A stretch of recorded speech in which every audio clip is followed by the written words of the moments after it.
Hello, everybody. My name is Kevin. My name is Dusty. Welcome to the Double Take Podcast, where we review what made you say, what? And do a double take this week. You're listening to the Double Take Podcast. Double Take Podcast. What? See what we did there?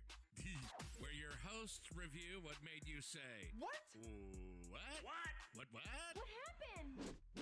And do a double take this week. Welcome to the show. This is Double Take. Hey, everybody. Welcome back. Before we get into the news, we're going to talk about our weeks. Hey, Dusty. How's your week going? My week has been going fabulous, in the words of Elton John. Did you know the new Raccoon movie that came out?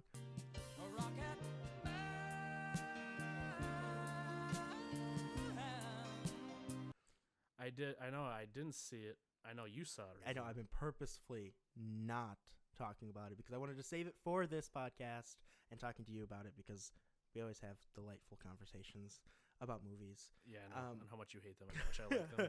Well, I didn't hate the movie, but I didn't love the movie, if you know what I mean. Oh, yeah. Elton John is like my idol. Like, I have like 20 records of his.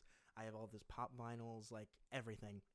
And I was really looking forward to going into this movie and really loving it and being awed by it. But I've read a lot of his autobiographies and I know a lot of his life, and the movie did not fit that life. That's weird, but because didn't he helped produce it? Yeah. But there's a lot of factual errors in the movie, which makes me very upset. Was it timeline? Yeah, a lot of it was timeline. So, like, the movie only goes up to his life in the 80s, right? So, from his first record onto the 80s, so about 20 years into his life. And in that movie time frame, he goes to rehab, but he actually doesn't go to rehab until the 90s. So, when he went in and he started singing the songs, and I get, like, the whole point of the movie is the songs drive, like, the theme of the movie, drive everything. So, like, his songs obviously are going to be out of order, and they're not going to be in order. But when he got out of rehab and started singing I'm Still Standing as he was walking out of rehab, it was like, one, that song wasn't written yet, and two, you weren't in rehab till the 90s. And that was, like, the biggest thing that bugged me about the entire movie was the fact that he went to rehab in the 90s and not then. And I feel like they just skipped forward through his life, and I would have really liked to see him, like, putting together those songs and working more with Bernie on creating those songs. It went from, like, him meeting Bernie through an ad to him being a rock star and a millionaire at 25, you know? Like, it really just didn't line up with me. Yeah. But other than that, it was a really good movie. I think it's different than most other biopics because they have the fantasy element in it, which is really cool. But a lot of the time I was sitting there and I was thinking, oh boy, is this the fantasy element because he's high? Or is it the fantasy element because he wanted it to be something spectacular? And I just don't really like the fantasy element of it. I wanted to know his life and see his life portrayed in film, and not how I think he wanted it to see. And that was the big thing. I was listening to another podcast. I think it was called We Know Everything or something like that. And they were talking about Elton John, and they were talking about all of his feuds and all of his, like, big moments in his life, and none of that was portrayed in this movie at all. It was just like, here he is, here's some songs, here's some horrible things that happened to him, let's call it a day. And it just really didn't fit with me. But anyway, now that I'm off my soapbox, Kevin, how was your week? Good. I got promoted at work. Cool. That's pretty much all I have. Me and my girlfriend are preparing for a baby, so I mean, it was just diapers everywhere, baby clothes everywhere. We're just trying to get everything organized. But other than that, going to AA okay? Yeah, good. All right. How's AA going? Well, I got my new chip today. It's okay. We're not alcoholics just yet. Not just yet. Okay, everybody, let's jump into the news and do a double take. First up, YouTube to remove thousands of videos pushing extreme views. YouTube announced plans on Wednesday to remove thousands of videos and channels that advocate neo-Nazism, white supremacy, and other bigoted ideologies in an attempt to clean up the extremism and hate speech on its popular service. The new policy will ban videos alleging that the group is superior in order to justify discrimination, segregation, or exclusion. The company said in a blog post, the prohibition will also cover videos denying that violent incidents like mass shootings at Sandy Hook Elementary School in Connecticut took place. YouTube did not name any specific channels or videos that will be banned, but they did say it's our responsibility to protect that and prevent our platform from being used to incite hatred, harassment, discrimination, and violence. Kevin, what do you think? I agree with it. I mean, like, at first when I read this, I was like, I did the what? And I was like, That's the only reason I go on YouTube is to look at these creepy and crazy people. But at the same time, it's like, what if kids are on YouTube, man? Like, See, I think and they see videos like that. I Like, think they should be cleaning up YouTube Kids before they jump in and clean up the rest of the YouTube. I mean, yeah, like, hold on, let's Did talk you hear about about that? children. No. Yeah, YouTube Kids had adult-rated content, like cartoon characters killing each other, presented great. on the channel. YouTube is stepping up its efforts to make its services and its viewing safer for kids, cracking down on videos that are pretending to be family-friendly and deleting some more dangerous content altogether. The reason I did double take was because I completely disagree with this decision. YouTube's supposed to be a place where you spread ideas, and I think regardless of those ideas, we should be able to talk about them. And I think capitalism, in a way, kind of deteriorates itself. So if you put something out there and everybody hates it, obviously they're going to stop making that content. Well, hopefully they do anyway. Well, that's what they're saying. Like, well, also like, And I mean, I don't agree with neo-Nazism or white supremacy or anything like that, but you also have to draw the line too, because what about the other flip coin, like those extremists on the other side too? It's kind of hard because they already started banning people. Like Alex Jones was banned off of YouTube. was he really? Yeah, he was kicked off, and he had millions of subscribers. And while I didn't agree with him like on anything, they're turning the frogs gay. I don't like them putting chemicals in the water that turn the friggin' frogs gay. Serious crap. It was imperative that people who have certain viewpoints, especially extreme viewpoints, at least get something. Because what about the other side? You know, like I don't know. Do you know who the Turks are? The Young Turks? No. They're like a very leftist YouTube channel, and a lot of that is okay. They don't ban it. They were actually invited to YouTube conventions and put on the trending page, and I don't agree with them either. Right. Like if you're in the middle of the line, all you're doing is sitting there watching these two groups, and one's being banned and the other one's not, and it's like maybe something should be done about that. Yeah. But also, you got to remember, YouTube is a privately owned company. Like, Yeah, they can do what they want, but you also have to remember Google is related to them as well, right? So they have this big arching of information, but they're blocking out information too. So I don't think that people should be allowed to wear white hoods and make videos and things like that. But if ISIS is still making videos on Yeah. YouTube, there tends to be an issue there. yeah. But I think YouTube is making a step in trying to make the platform better. I just don't think it's the right step, you know? Yeah, I got you. They should be cleaning up the content that's like, Sandy Hook didn't happen, right? Yeah, It very clearly happened. yeah, like things that are like cut and dry, you know, like, but beliefs, even though how terrible they are and how dumb they are, that's what makes this country great, where you can decide to believe in whatever the hell you want. Yeah. But I mean, I kind of get what they're coming from, that you probably don't want that on there, but at the same time, And if it's one person saying one thing that was wrong, right. like everything goes. Like there's a big creator called James Charles, and he made a very, very obnoxious tweet about Ebola way back when Ebola was a thing. Okay. And he found himself in some trouble. But if he had done something stupid like that on YouTube, he might have been banned and not have the 14 million, 15 Right. million subscribers he has. Even like PewDiePie. You know, he dropped the N-word a couple of times in live streams. He could have been banned off the platform. I'm trying to think of other one. iDubbbz has dropped the F-bomb. Not the fuck F-bomb, because I love saying fuck. It was the Yeah. other one. Oh, gotcha. Yeah, the bad one. And he's still on there too. So it's like, where do you draw that line? You know, would YouTube ban its biggest solo creator? See, that's kind of, look at that. Like, money talks. You know, like, does. those white supremacists are probably not making much money for YouTube, you know what I'm saying? Well, actually, they But- might be. And I think the main reason they're doing this is because a lot of companies have complained that their content is being played over these videos. You know, I got you. there's pictures, screenshots taken of ISIS ads, or not ISIS ads, like Verizon ads being played over ISIS videos. And they're like, hey, this is probably a bad idea, which I Right. agree, it's a bad idea. But, yeah. Anyway, that was a good rant. Next!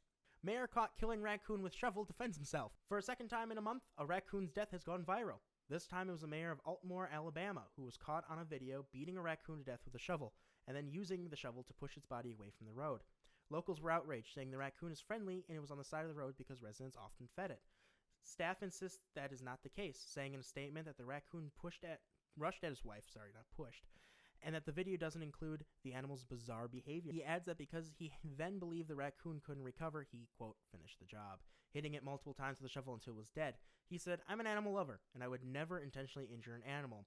However, when a wild raccoon, which is normally a nocturnal animal, exhibits this unnatural behavior and runs at my wife, and then at me, I have every right to be fearful of what may happen. A public official said the staff's actions were legal, but feeding the raccoon could actually be illegal. Kevin. What? That last part is kind of weird. So, I mean, I kind of get it. So but technically, him, killing the raccoon because of the nocturnal behavior was apparently legal. But feeding the raccoon is actually illegal. So when the residents were saying it was at the side of the road because normally people feed it food, that's illegal. Yeah. Now, for me as an animal lover, right? Since we don't know what happened beforehand, it's hard to say. But I definitely wouldn't have taken the action into my own hands. And maybe that's because, again, we're from the north. We're pussies. Well, we're not pussies. We're just smarter. I would have called somebody else. The sheriff. I mean, like, hold on. Control. Also, it's like he was acting like it's a bear. Yeah. Like you can't get away from a raccoon. If you had a shovel, just keep your distance with a shovel. Then get in the car, get in the house, get away. Yeah. And call someone, call animal control, and they'll come take care of it. I just don't understand why he decided to take it into his own hands and beat it to death with a shovel. He's a piece of shit. I would have called somebody, because if it wasn't sick, he just killed a healthy raccoon For no reason. And apparently, according to the locals, they were feeding it, right? Now, I kind of grew up on a farm. We had deer and raccoons and possums that people would raise up and let go, and they would come back. One of them, and of course, that is kind of illegal, but one of them came by, and it was a doe, and people were saying, don't shoot this doe, because people are feeding it. It's very used to people. It's going to come up to you, which is weird. Right. But you can't blame somebody for killing it either because, they don't know that. Also, it's Wisconsin. Deer hunting is huge here. Yeah, but this guy, while I don't want to defend him, I see his point. A strange animal comes out of the day, is walking up to you, and maybe not rushing, but walking up to you expecting food, and you take it the wrong way.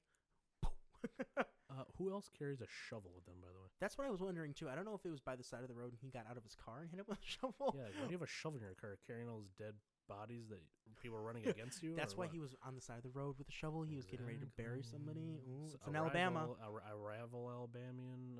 Alabamian? Is that Alabamian. That's pretty cool, actually. Not Wisconsinites, we're Alabamians. Yep. But anyway, yeah, like you said, not the action I would have taken, but I guess legally he was in right. But and morally, that might affect the vote. Goodbye, Mayor. Well, Next, I elect a raccoon. Abused and shot dog gets second chance at life as taco eating internet sensation. 3 years ago, an abused pit bull broke through the door to escape an abandoned home, only to be shot in the face when he made it out the house. Now that dog is living its best life and has an Instagram following of tens of thousands. Lucky is turning 5, and just a couple years ago, he wasn't doing well. In 2016, Lucky was abandoned at a home where the floors were covered in feces. Lucky and another dog had eaten through the doors to find the way out. Eventually, they broke through the glass window and ran onto a property with livestock where they were apparently shot by the owner. On his 5th birthday, Mom and Dad thought what a better way to celebrate than with a taco truck from Taco Republic. All of his family and 15 of his furry brothers and sisters. They hope that Lucky's joy brightens others' days as well. Lucky's family said the dog's abusers have never faced any charges. They've started their own rescue and nonprofit aimed to bringing animal abusers to justice. Kevin? I love this dog. I am for everything it stands for because it's tacos. Come on. And it's a dog. And it just shows, like, the stereotype behind pit bulls. I mean, like, it could be pit bulls can be aggressive, but I mean, I feel like any dog can be aggressive. Oh yeah, especially if it raises. Also, everyone says it's the environment it grows up in. Well, obviously it didn't grow up in a great environment, and look how good he turned out. Yeah, you know what I'm saying. But like, also at the same time, I love this group because not many people, who start shelters do. They just take care of the dogs. They don't like go after the abusers, which I think it's cool. A third party, besides the government, is starting to track down abusers. Because I mean, it's ridiculous. We got to cut down this, and I'm happy that they're doing it. But this dog, I'm so happy for it. For me, I think I was just more excited that a dog that was rescued was going viral, right? Yeah. Rather than those purebreds. Like, I don't know about you, but when I watch like internet videos about dogs, it's always huskies that are doing something funny. This is a dog that was literally shot, given a second chance in life, and is now going viral. And I think that was the thing that really made me go, oh, wow, this is incredible. Because I adopt out dogs all the time, right? And you never know where they're going, who they're going home with. But this was like one of those examples where the person that adopted him out is like, wow, the dog I adopted out is now a taco-eating dog. Yeah, that's crazy. Is that it would make me feel so much better if I knew every dog I adopted out was eating tacos. Yeah. Next, Oakland could become second city where magic mushrooms are decriminalized. Oakland would become the second U.S. city to decriminalize magic mushrooms under a proposal before the city council. The resolution would decriminalize the adult use and possession of magic mushrooms and other psychoactive plants and fungi. Denver voters in May approved a similar measure for people 21 and older. Oakland's proposed resolution would make the investigation and arrest of adults who grow, possess, use, or distribute these plants, including magic mushrooms and peyote, one of the lowest priorities for police. No city funds could be used to enforce laws criminalizing the substance, and the city's district attorney would stop prosecuting people who have been apprehended or used or possession. Still, magic mushrooms would remain illegal under both federal and state laws. Can I just start here? Because reading this article, the only thing that I couldn't get past my head was they're still called magic mushrooms. Right. Can you imagine being a politician and getting a bill which says magic mushrooms? Decriminalization. Yeah. Everyone would be like, what? No, I've never used mushrooms. I don't know about you. I know. But for me, I think there's a line you have to draw. Yeah, like, right? Okay. Like, Here in Wisconsin, Madison actually decriminalized marijuana by telling police they're not allowed to arrest or prosecute anybody who's using the substance. So this is basically saying, you know what? It's not technically legal, but we don't really care. You know, right. It's like riding in the back of a truck, right? Yeah, exactly. It's frowned upon, but nobody cares if you do it. You can't Yeah. be arrested for doing it now Right. if you're intoxicated, maybe. Yeah. But if you're older a certain age, it doesn't really matter. This is just crazy. Kevin, what do you think? Joe Rogan posted about this on his podcast on his Instagram, and I saw it and I thought it was like a joke, because he's a comedian. Yeah, Joe Rogan. But then all of a sudden he posted a picture of this article, and I'm like, get out of here. Can you imagine just reading like grandpa's like watching the morning news in Oakland, and he sees that they're going to be Legalizing magic mushrooms. and he's like, nice, or or the other way around, like, get the hell out of here. These shrooms don't grow on trees. Exactly. So I mean, like, I think it's insane. It's like, you're right, the line. Where does the line stop here? Like, what are we gonna decriminalize next? Heroin? Well, actually, there's like, a country. I was watching a video. I can't remember who did it, but they were going around talking to other countries about their drug laws. And one of the drug countries they went to, I don't remember what it was. It might have been Switzerland or Sweden. Or Amsterdam. I could be wrong on any of those. But they decriminalized all drugs. You could use anything: cocaine, marijuana, meth, heroin. They told the police, do not arrest people for these things, and we cannot prosecute you for these things. And they said, you'd believe it? the drug arresting rates dropped. Crazy.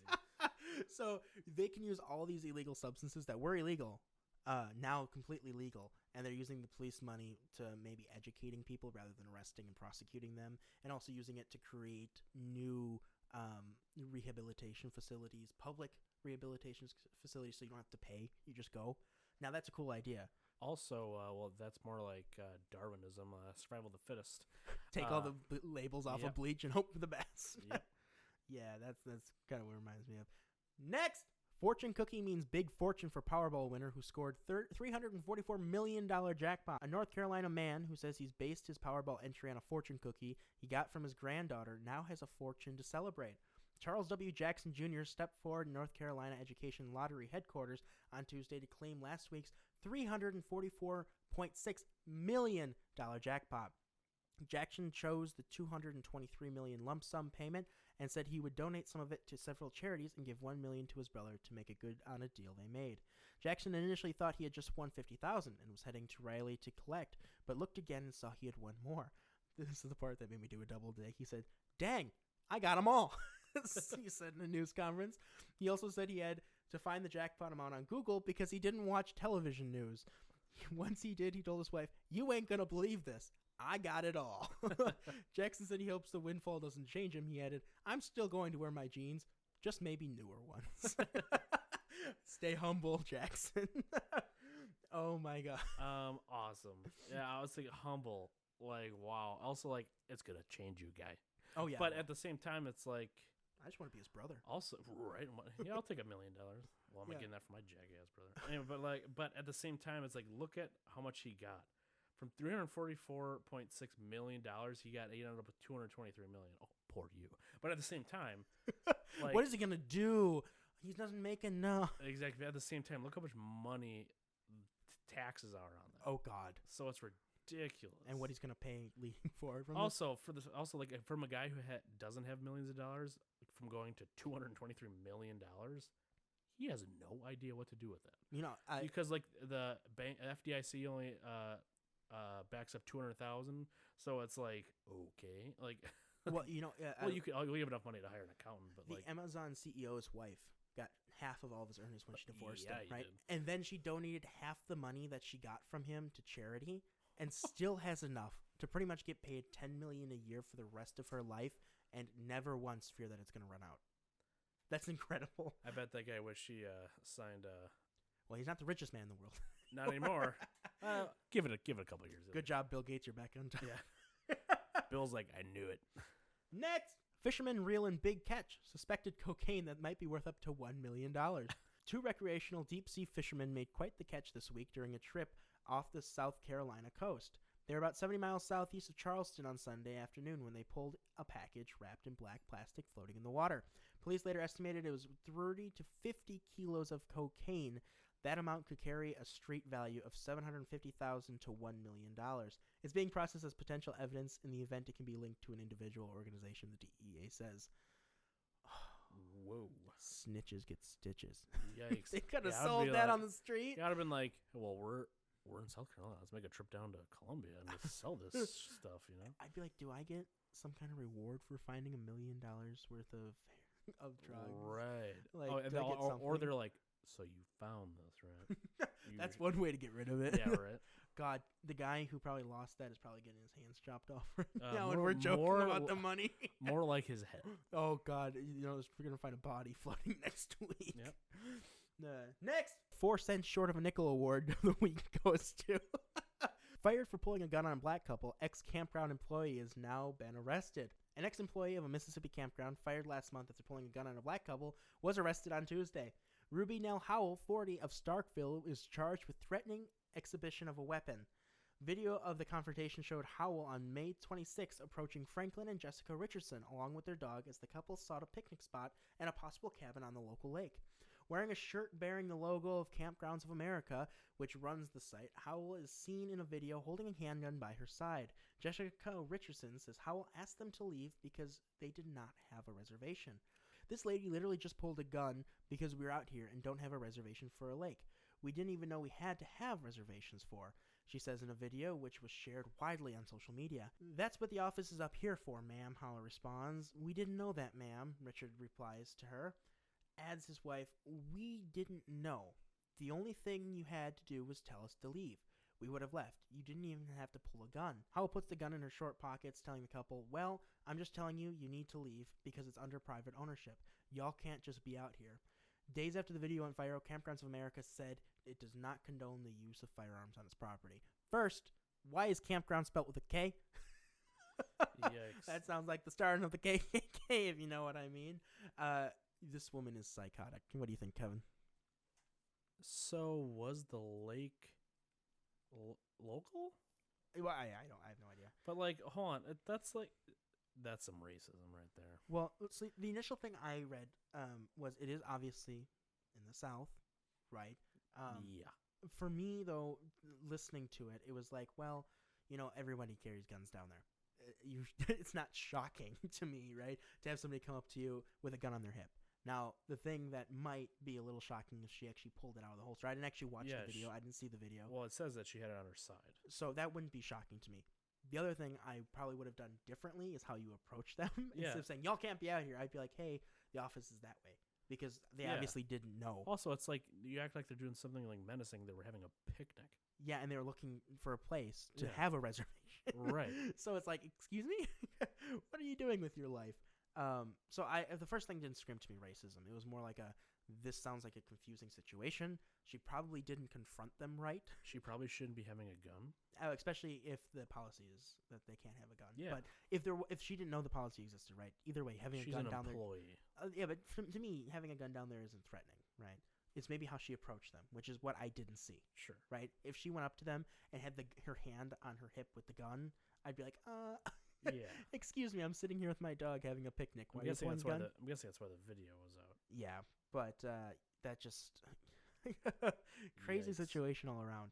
Next, comedian Tracy Morgan involved in New York City fender bender in his $2 million Bugatti. Comedian Tracy Morgan was involved in a minor traffic crash while driving his 2019 Bugatti in downtown Manhattan.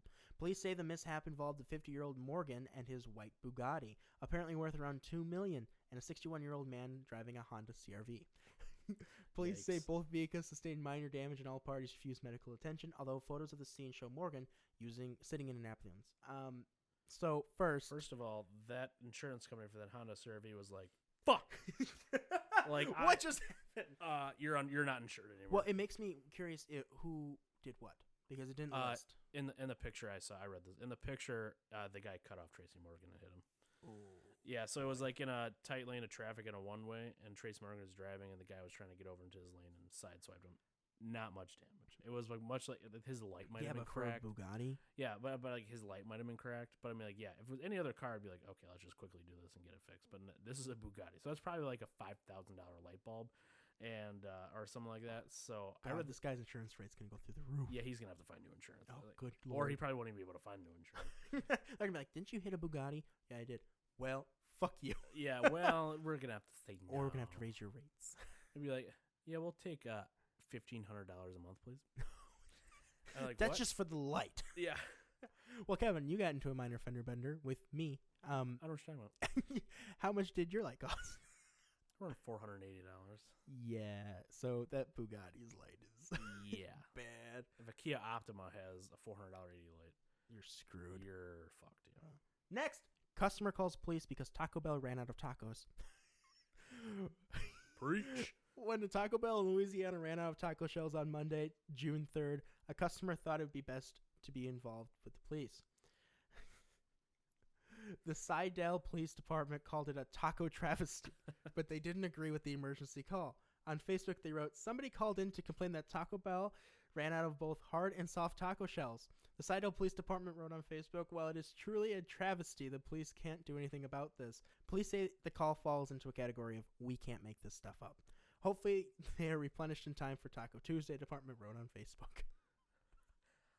Amen. It's a taco travesty. Yeah. If I went to Taco Bell and they said, oh, we ran out of shells, I'd be like, okay, what do you want to do now? I'm at Taco Bell. It's like Buffalo Wild Wings running out of wild wings. Yeah, it's or like, wings. Yeah, it's like, okay, well, what do I get now? They're like, you can get nachos or cinnamon twists. I was like, oh, cool. I'll just take a Baja Blast and leave. Yeah. Like, of course, I'd still get something. But my thing is like, why do you call the police? Yeah. What are they going to do? Show them that had to more be taco shells? being a fat person, that had to be a fat person. Or, Had to be. or a really stupid person. It was definitely a fact. I think that well, it could be deserved- both. I think that deserved our award of the week, actually. Yeah, that's the award of the week right there. 4 Trust me. cents short of a nickel award. The fucking taco travesty. I wish they y'all. would have released their name. I would love to contact this person and do an interview and be like, what were you thinking? I have a question. Why are all these stories from the South? I think there might be some Well, levity. You to know what how I've I been get saying. these. You know how I get these articles. I literally go to like my favorite news Yeah, channel, that's how I get them. and like I look on their Facebook page and what they post. Literally everything comes from the South. There's not like somebody stupid in New York doing something or somebody stupid in Minnesota. Well, I'm sure there is, but it's just not this stupid.